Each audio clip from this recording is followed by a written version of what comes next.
Salut tout le monde et bienvenue dans cette nouvelle vidéo où je vais vous faire un retour sur les différents coups de cœur comics que j'ai pu avoir durant cet été 2024. Et j'ai fait une petite sélection de 5 titres. Alors je préfère prévenir, il y a presque que du DC, il y a juste un titre indé, le reste c'est que du DC. Pour la simple et bonne raison que j'ai presque pas lu du Marvel ou de l'indé tout simplement durant cette période. Donc forcément ça va se répercuter sur les coups de cœur et les comics que j'ai pu beaucoup apprécier.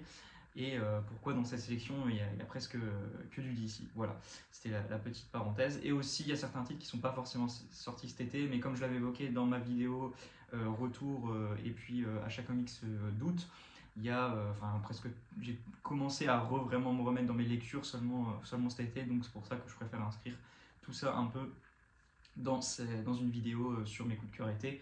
Après, de toute façon, il y en a certains qui sont sortis un peu avant l'été, mais c'est pas non plus des comics qui sont sortis en début d'année ou l'année dernière, hein. Je préfère quand même préciser. Donc je vais commencer sans plus attendre. Pour éviter que la vidéo dure trop longtemps, je vais faire pas non plus des reviews complètes sur chaque œuvre, parce que sinon ça ferait une vidéo un peu trop longue, et déjà quand je fais juste 2 tomes en une vidéo, en général ça me prend 15 voire des fois 20 minutes. Donc voilà, je vais être assez concis. En tout cas, j'espère, c'est ce qui est prévu. Maintenant, est-ce que je vais réussir à m'y tenir? On verra bien.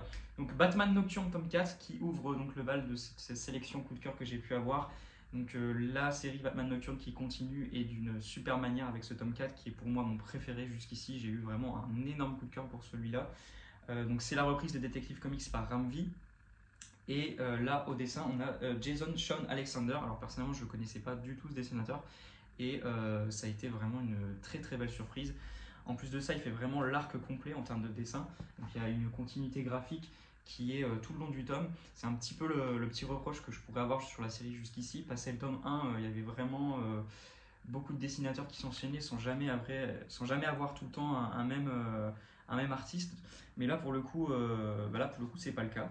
Et puis regardez-moi ces dessins avec des planches complètement iconiques, avec un Azrael que je trouve mais formidable, qui en plus de ça, durant le tome, va retrouver sa tenue que je préfère personnellement, donc en bleu et doré, avec aussi pareil un passage mais juste complètement iconique sur le personnage. Ramvi est vraiment super fort en termes d'écriture pour créer ce genre de scène, et puis les dessins de Jason Alexander sont juste complètement tarés. Donc vraiment gros coup de cœur. Le pitch de ce tome 6, c'est tout simplement Catwoman qui va organiser un casse. Sauf que ici, le butin à récupérer n'est autre que Batman qui est tout simplement et à ça de se faire tuer et de se faire pendre sur la place publique. Donc Catwoman va essayer de regrouper une équipe pour tout simplement empêcher cela et sauver Batman. Donc je trouve déjà le pitch hyper intéressant. En termes d'écriture et tout, comme je vous l'ai dit, c'est génial. Que ce soit l'aspect un peu casse tout ça, le plan qu'ils vont mettre en place avec les différents personnages et groupes que Catwoman va réunir autour d'elle est vraiment super intéressant. Et puis en termes d'action et de passage, comme je vous l'ai dit, vraiment iconique, on est servi. On a aussi toute une partie sur la relation Bruce-Selina qui va être un peu amenée dans ce tome-ci, que j'ai adoré. Moi, c'est quelque chose que j'aime beaucoup, qu'on avait notamment, qui a été développé tout le long du run de Tom King et qui, ici, on retrouve un peu dans ce volume-là. Donc ça m'a fait beaucoup plaisir. On a aussi donc Cassandra Cain qui va être de la partie. Enfin bref, il y a du beau monde, c'est super beau, c'est bien écrit. Un pur plaisir, donc vraiment en série du moment entre Batman et Detective Comics, pour moi il n'y a pas photo.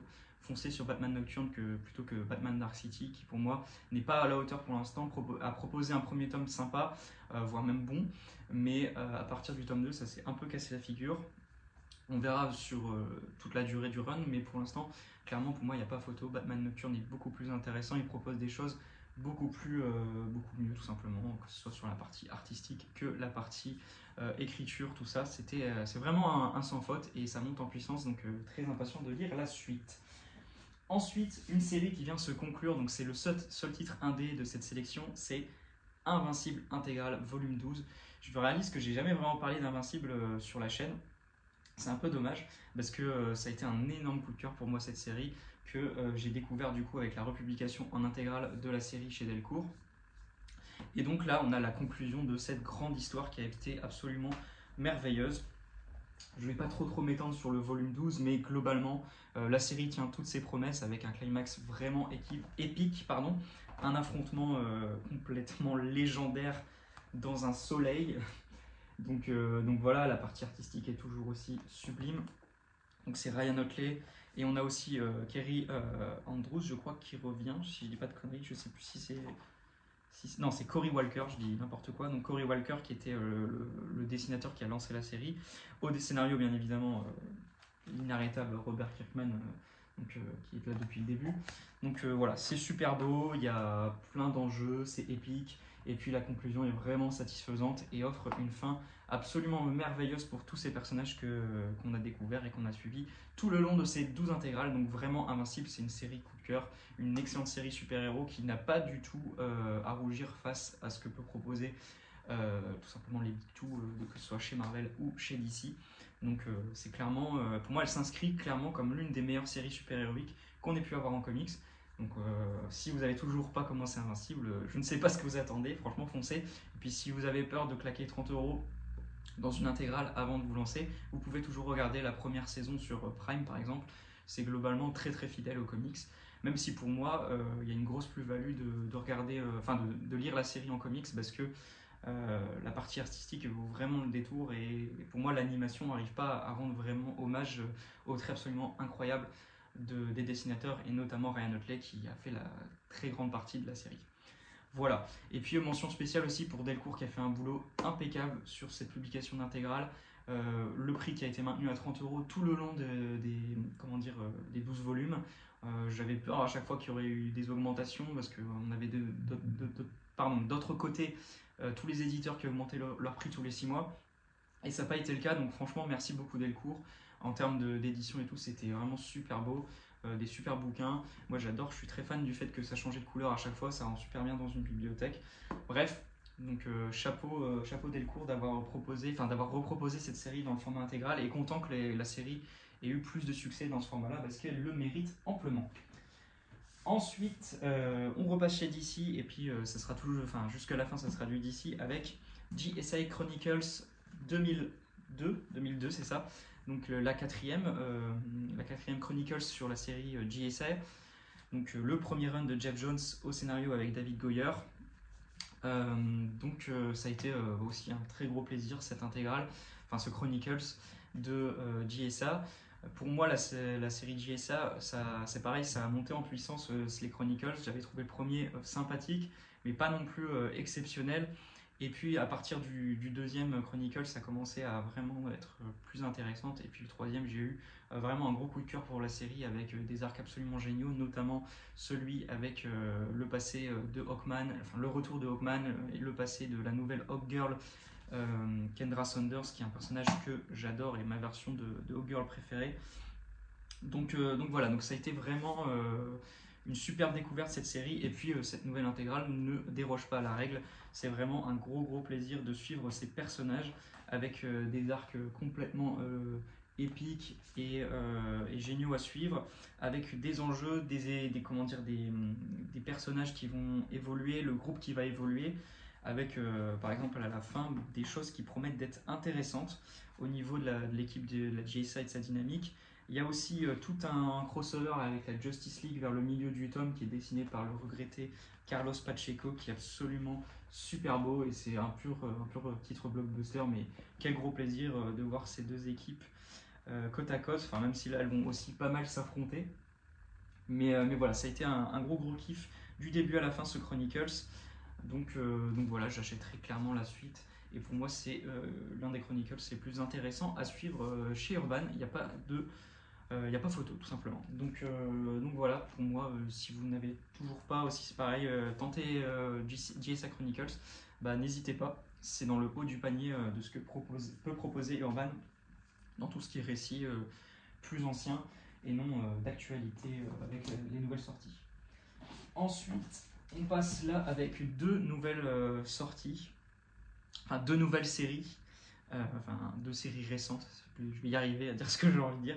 Donc notamment avec le relancement de la série Wonder Woman par Tom King et Daniel Sampere pour les dessins, avec aussi la partie backup dessinée par Belen Ortega. Là c'est pareil, gros coup de cœur, ce Wonder Woman hors la loi tome 1. Alors moi j'ai suivi la série en VO, donc ça n'a pas non plus été totalement une surprise, mais quel plaisir de replonger dans cette aventure, qui va vraiment avoir comme point très important et qui va un peu être le gros mystère, la grosse intrigue de ce nouveau run, c'est le fait que Wonder Woman est une fille. Donc, qui est ce personnage-là, qu'on va apercevoir dès les premières pages avec une histoire qui va se passer dans le futur. Donc, Lizzie ou Trinity dans son nom de super-héroïne. Et après, on va revenir dans le présent et on va essayer de comprendre un peu comment on en est arrivé à la situation décrite dans ce premier chapitre qui se passe dans le futur. Le pitch, c'est tout simplement qu'on va voir une Amazone qui va commettre un massacre dans un bar et tout un tas d'événements vont s'enchaîner très rapidement qui vont faire que les Amazones vont être exclus du territoire des États-Unis. Et donc, bien évidemment, Wonder Woman va essayer de comprendre un peu ce qui se passe et empêcher qu'il y ait plus de personnes qui ne soient blessées ou mortes carrément, pour un peu tout simplement faire son travail d'héroïne, quoi, on va dire. Et donc c'était vraiment, c'est une proposition vraiment très intéressante. Il y a un peu une vibe thriller politique à certains moments dans le titre qui fonctionne hyper bien. Et puis la partie graphique de Daniel Sampere est juste complètement dingue, qui nous propose des planches juste sublimes. Quand il faut faire des planches iconiques pour le personnage de Wonder Woman, eh ben, il le fait avec brio. Les séquences d'action sont ouf. Quand il faut faire des passages plus touchants, notamment avec le 4e numéro, c'est aussi merveilleux. Donc voilà, clairement une proposition très intéressante sur le personnage de Wonder Woman. Mention spéciale aussi aux backups qui sont très très cool à suivre et là qui sont sur un ton beaucoup plus léger, mais ça fait aussi, ça a clairement son charme aussi et ça permet un peu de souffler un peu après une intrigue vraiment plus lourde et plus, on va dire, avec plus d'enjeux et plus de choses graves, on va dire. Là, c'est plus rafraîchissant, etc. Et ça marche hyper bien. Et puis la partie des dessins de Belana Ortega est aussi très très réussie, comme son compère Daniel Sampere. Donc là-dessus, rien à dire. Voilà, donc, et puis j'en touche deux mots aussi avant de passer au dernier volume de cette histoire. Le climax vraiment de ce tome avec l'affrontement que Wonder Woman va faire contre les différents super vilains qui vont être réunis pour l'affronter. C'est juste absolument incroyable et c'est un numéro que j'ai trouvé complètement ouf et j'ai adoré le redécouvrir en VF. Voilà, donc c'est pour moi très très intéressant et très impatient que le tome 9 sorte. Donc foncez, c'est une proposition beaucoup plus ambitieuse quand même que ce qui a pu être proposé sur Wonder Man Infinite, où passé le tome 1, j'ai eu un peu de mal à me retrouver sur la série personnellement. C'était pas non plus complètement désagréable à lire, mais très oubliable. Là, pour le coup, on sent que c'est quelque chose d'assez important qui se dessine sur le personnage, avec beaucoup de choses qui promettent d'être intéressantes. Donc voilà, je n'en parle pas plus, mais en tout cas, c'était formidable. Et puis pour terminer, on va passer à Batman Superman World Finest, tome 4. C'était un tome que j'attendais beaucoup et qui pour moi vient clairement appuyer et définitivement, on va dire, prouver que Batman Superman est pour moi la meilleure série du moment qui est publiée chez DC Comics et en tout cas en VF. Ça a été une lecture absolument incroyable, là encore. Et pour moi, c'était ce qui était vraiment aussi très très bien et très très fort, c'était le fait que Mark Waid va faire revenir l'une de ses créations avec le récit de Kingdom Come, qui était scénarisé par lui et dessiné par Alex Ross. Donc ça, c'était vraiment génial. Et puis il le fait d'une très bonne manière avec une histoire vraiment intéressante qui vient bien compléter Kingdom Come et s'inscrit parfaitement dans l'histoire. Alors j'aurais voulu relire Kingdom Come avant de le lire ce volume, mais j'ai pas eu le temps. Je pense que je vais essayer de me le relire bientôt, mais je pense pas que ça crée trop d'incohérences ou ce genre de choses. Et comme je vous le dis, ça s'inscrit très très bien dans l'intrigue. La partie artistique par Dan Mora est juste complètement sublime. C'est un dessinateur que je trouve formidable. Enfin, regardez-moi ce genre de page là, c'est beaucoup trop beau. Quel plaisir de le voir dessiner tous ces personnages de l'univers d'ici et donc du coup de le voir dessiner cet univers incroyable qui est celui de Kingdom Come. C'est juste trop beau. Mark Waid en termes d'écriture, c'est génial. il comprend il a tout compris au personnage de DC. La relation Batman-Superman est juste trop bien.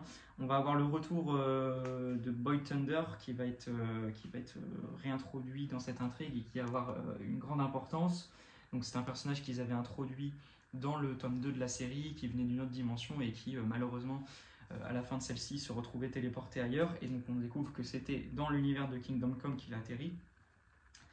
Et voilà, donc des séquences d'émotions, d'action, enfin voilà, un pur récit super héroïque, et quand c'est bien fait, c'est juste kiffant. Et là, encore une fois, Mark Waid nous prouve qu'il sait y faire, et donc vraiment, pour moi, s'il n'y a qu'une série à prendre en ce moment chez DC, c'est celle-ci. Il ne faut vraiment pas hésiter, et pour moi, je peux la recommander à tout le monde, hein, globalement. Enfin, c'est hyper accessible, et vous allez découvrir plein de choses, plein de personnages, sans pour autant être perdu. Donc franchement, foncez. J'ai trop hâte de lire la suite. Et puis la très bonne nouvelle aussi, c'est que ce duo, donc Mark Waid et Dan Mora, vont aussi lancer la future série Justice League. Donc pour moi, je ne pouvais pas rêver meilleur duo que ces deux-là pour une série Justice League. Donc ça promet d'être absolument incroyable, et ça, clairement, vous pouvez être sûr qu'on en parlera sur la chaîne le moment voulu. Voilà, donc bah écoutez, c'est à peu près tout pour cette vidéo sélection comics. Donc comme vous pouvez voir, il y a encore plein de belles choses que peuvent nous proposer les comics. Encore une fois, désolé pour le manque de diversité, mais comme je vous l'ai dit, j'ai pas trop tenté le coup avec d'autres publications indé et surtout Marvel.